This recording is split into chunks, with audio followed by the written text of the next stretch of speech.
तो हमारी करवा चौथ की शॉपिंग की आज शुरुआत हो चुकी है। तो आज हम जाएंगे फेशियल वगैरह कराने के लिए और साथ ही कुछ शॉपिंग करने के लिए। और मैं अपने से छोटू बेबी को नहीं लेके जाऊंगी। ओ नहीं नहीं नहीं नहीं, मैं भी जाऊंगा। आप मेरे आना टुकू भाई का ध्यान रखना, ओके? देखो आप कितने छोटे बाल टूटे हैं। तो हम ज्ञांश को अपने साथ नहीं लेके जा रहे हैं, ज्ञांश घर पर ही रहेगा अपनी छोटी मम्मा और बड़ी मम्मा के साथ। तो दीदी के साथ मैं जा रही हूँ पार्लर, और हमें जीआई ने रास्ते में पार्लर तक छोड़ दिया था। और वैसे भी हम पार्लर के लिए लेट हो रहे थे क्योंकि मैंने 10 बजे का टाइम दे दिया था दीदी को फ़ोन करके, पहले अपॉइंटमेंट ले ली थी कि हम लोग 10 साढ़े 10 तक पहुँच जाएंगे।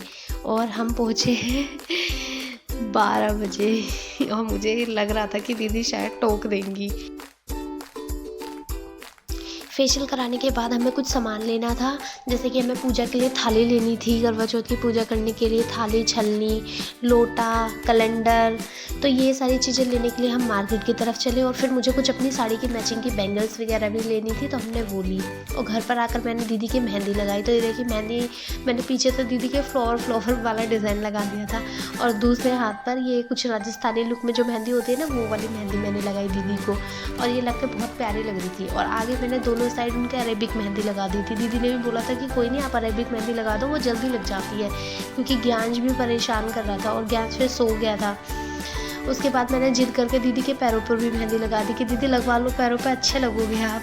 फिर दीदी के पैरों पर भी मेहंदी लगाई। इतने में ज्ञांश भी उठ गया और ज्ञांश फिर से सो गया मेरे पास आकर।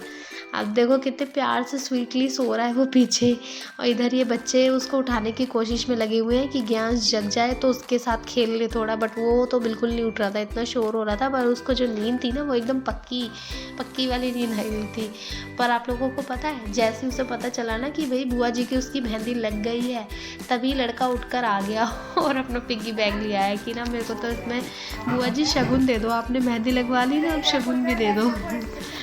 और उसने बुआ जी से 500 रुपीज़ अपने इसमें डलवाए और खुश हो गया उन्हें पैसे डलवा कर अपनी गुल्लक में। उसके बाद फिर नाइट में मैंने मोनी दीदी की मेहंदी लगाई, और ये मैंने ट्राई किया था करवा चौथ लुक में ये थोड़ा बनाने का। थाली वाली लेते हुए जो लेडीज़ है वो मैंने बनाने की कोशिश की थी, पर फिर भी ऑलमोस्ट थोड़ा बहुत ठीक बन गई। तो उनके भी मैंने मेहंदी लगा दी। पीछे तो मैंने अरेबिक लगाई थी, आगे एक वही करवा चौथ सीन क्रिएट करने की कोशिश की थी। और फिर पल्लवी दीदी के भी मैंने मेहंदी लगा दी। तो फाइनली तीनों लोगों के मेहंदी लग गई थी, बबलेश दीदी के भी, पल्लवी दीदी के भी, मोनी दीदी के। अब नंबर था मेरा, तो फिर मेरे मेहंदी लगने के लिए सोचने लगे कि चलो भैया बन्नू के भी मेहंदी लगा देते हैं। एक हाथ पे तो मैं खुद भी लगा लेती हूँ, पर दूसरे हाथ पे तो मुझे ज़रूरत पड़ती है किसी दूसरे बंदे की जो लगा दे। तो फिर मोनी दीदी ने बोला कि कोई नहीं, मैं लगा देती हूँ जैसे भी मुझे आती है। और फिर मोनी दीदी ने मेरे बहुत ही ब्यूटीफुल सी मेहंदी लगाई, जो मुझे बहुत प्यारी लग रही थी।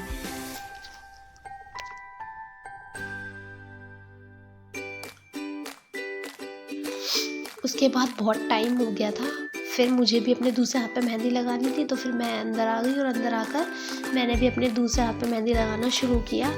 और मेहंदी मेरी लग गई थी पूरी, और ज्ञांश भी जब तक सोया नहीं, जब तक मैं मेहंदी लगा रही थी, मेरे आजू बाजू वो नाचता रहा। और ये देखिए मैंने मेहंदी से बहुत ही प्यारा मैसेज लिखा था अपने पतिदेव जी के लिए। उन्होंने वैसे तो देखा नहीं मेरे हाथों में, शायद वीडियो में ही देख लें। आप लोगों को पता है ज्ञांश 12:30 तक मेरे साथ जगा रहा, और उसके बाद बोलता है मम्मा मैं आपके हैंड पर ऑयल लगा दूँ, मेहंदी आपकी अच्छी डार्क रचेगी।